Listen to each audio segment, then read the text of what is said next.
When President Obama took the podium and announced his new plan for resuming diplomatic relations with Cuba, rest assured a number of businesses across America were celebrating, and it wasn't all about human rights.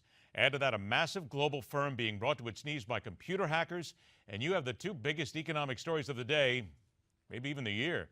All right, he's the professor of international business at the R.H. Smith School of Business at the University of Maryland in College Park. Suffice to say, if it has money attached to it, he knows it. Peter Morici is in the house once again. Peter, good to see you. Nice to be with you. Peter, here we go. Sony will not release The Interview. This is a film that cost $44 million to make. Now, there's two sides to this. People saying that they're worried about security, even though American intelligence said there was nothing to worry about. But then there is a publicly traded company here that is trying to make sure that it makes money for its investors. Wouldn't that be the one that we got to side on here?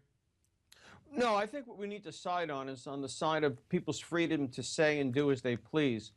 What is particularly disturbing here is that an American company has been vilified and attacked, and its employees, who are relatively innocent people, you know, remember, people in the accounting department had their hard drives cleaned and stolen virtually. And there really hasn't been an appropriate response from the administration. I can't blame the exhibitors for saying that they don't want to show the movie because they don't know that the Obama administration is going to provide them and their patrons with the protection they need. It's too dispersed. But if I were president of the United States, my response would be to show it on national television and to tell the North Koreans, if they don't get this fixed right away, we're going to bring the darkness of the Middle Ages to their little towns very, very fast. But then why would that not happen? Simply because perhaps the president and the people involved don't have the stones? That's right. I don't think he has the stones, and I think his head is in the wrong place. I mean, think about the juxtaposition yesterday. I am all in favor of liberalizing relations with Cuba. I really am. The policy has outlived its usefulness. He's absolutely right about that. But he got too little in the negotiations in the deal to warrant it, and that's why he doesn't have the support in Congress. And that's why he had to basically go behind the Congress's back. Very secretive, no consultations with senior Republican leaders. Essentially, you know, like the immigration thing, he did it on his own. The reality is the man is most comfortable with people like Raul Castro, and maybe he has some affinity for the North Koreans because he's letting them get away with this. It's as if, because of what I said today, North Koreans came to my door and stole the computer that I'm using to broadcast to you right now. That would be an absurd violation of my civil rights. The president is standing idly by while there has been an attack on American soil. That's absolutely absurd. And at the same time, he's nestling up to a communist regime and getting nothing for it. What's he scared of, Peter? Then what's he scared of? Because quite frankly, this is a movie. This is entertainment. Go ahead, sit it out there, play the movie, and go ahead and bring your worst here. What's the president afraid of? Not only that, what's Sony afraid of? Well, no, Sony has to get along with its exhibitors. That is, the movie houses that show its features. And they are afraid, if they put the movies in their movie houses, that they will be subject to terrorist attacks.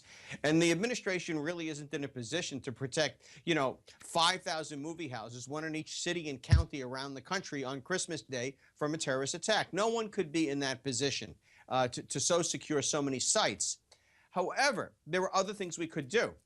For example, the president could have a command performance of the movie in the White House and offer the Fox News Network or Newsmax or CBS or what have you the opportunity to broadcast that performance. That's simple, because the movie is right now worthless to Sony anyway. Sony may have exhibited poor judgment in making this movie. I don't know. That's been raised. But do they have every right to make the movie and show it? Absolutely. This is much more important than money. And when we dwell simply on the financial aspects of it, their right to make money, we sound like the Germans weighing their options with regard to Russia. There is only one response. This is a violation of American freedom and sovereignty, of the liberty of the American people, by a foreign government that, as of now, is unanswered. 15 seconds then. What are we saying to future attackers? Because you know that this is going to bring even more cyber attackers out of the woodwork. Absolutely. What we're basically saying is that cyber attack is okay. I mean, you can't run an airliner into the World Trade Center without retaliation, but you certainly can do this. You know, it's appeasement. That's all I can tell you. It's the same way he deals with China. The Asians don't take Barack Obama seriously for a darn good reason. He doesn't deserve to be. And there is the reason right there. Well stated. Peter Morici, it's always a pleasure to have you on the show, my friend. Have a great holiday. We'll talk soon. Take care. All right. When we return, something completely out of the norm at the moment. Doing something positive for the good cops who truly do serve and protect. It's coming up on MidPoint.